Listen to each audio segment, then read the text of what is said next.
Hey guys, it is Tamra. Thank you so much for coming back to my channel. Welcome back today. I think today we're gonna talk, I'm gonna actually move my camera, guys.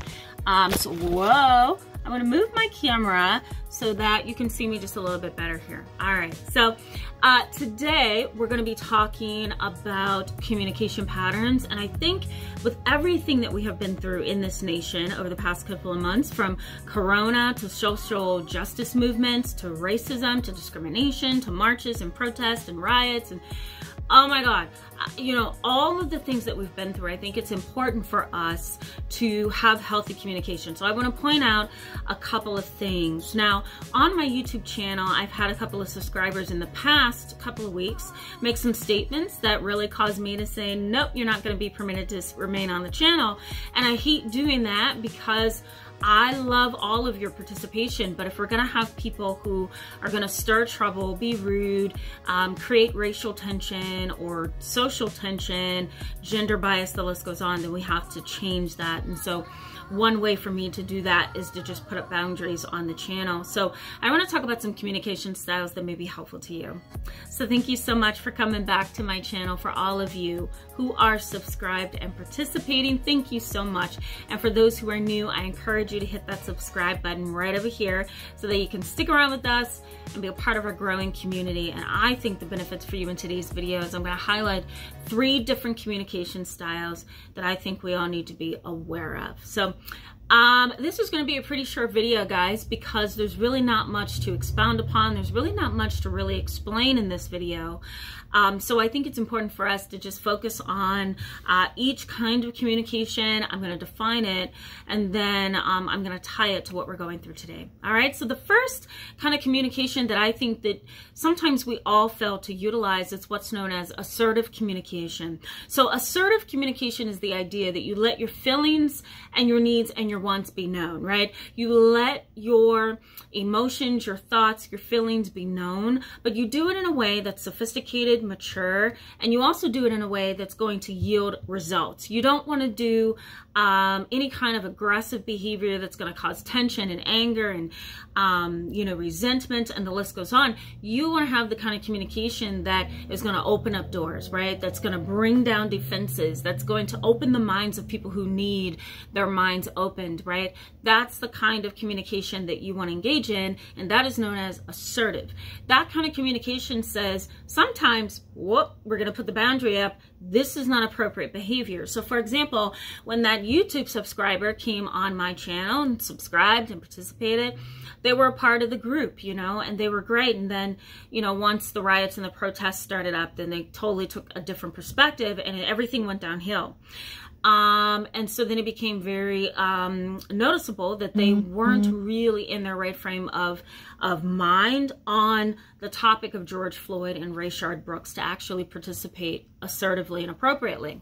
So what I ended up doing was also being assertive, and I said, well, I'm going to just say no more subscription to this channel because you're not saying things that will unify us. You're saying things that's going to break us apart. So we're not going to do it. So my assertiveness was, you're not coming back on the channel. So that's assertive communication. You can make your emotions and your thoughts known, but you can do it in a graceful, sophisticated way that doesn't lead to negatives. Okay, so that's assertive. Now the next one, or the second one, is passive aggressive communication. Now that's the kind of communication that you are likely to see among people who are discriminatory, who are racist, who are biased, who are not really trying to understand your point of view. Passive aggressive behavior is manipulative. It's calculating, because what happens is the individual who's engaging in that passive behavior or passive communication, they are doing things to you, but undercurrent. In an undercurrent fashion, I should say, right? So they're being undercurrent. They're being subliminal, for lack of a better word. They're not being assertive and open and telling you what's making them angry. They're being very, very sneaky. And so that sneakiness causes them to slam doors.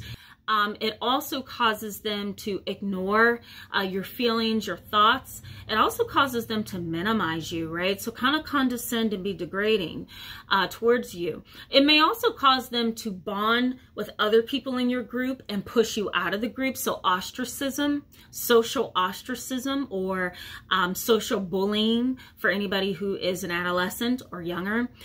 So these kind of individuals are very sneaky and subliminal because they know what to do to push the buttons on you that they're trying to push, and they know what to do to get other people to go against you.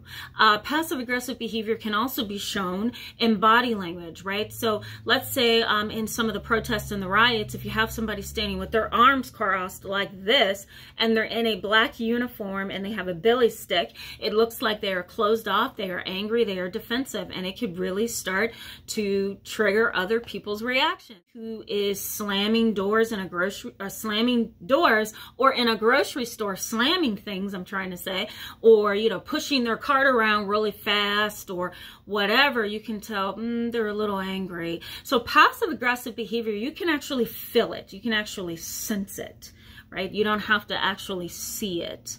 All right.